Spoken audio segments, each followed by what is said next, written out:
At approximately 10 a.m. on the 25th of May 2024, a fire had broken out at Testa Fast Food Centre near the Jayau taxi stand in Motpran, Shillong.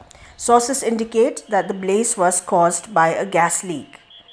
Due to the swift response from fire services, the incident resulted in no casualties.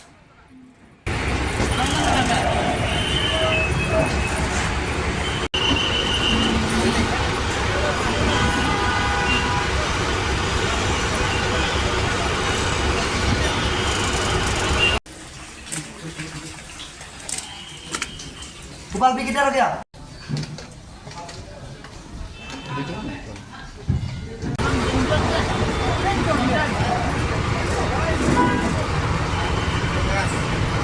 Kecil apa pada?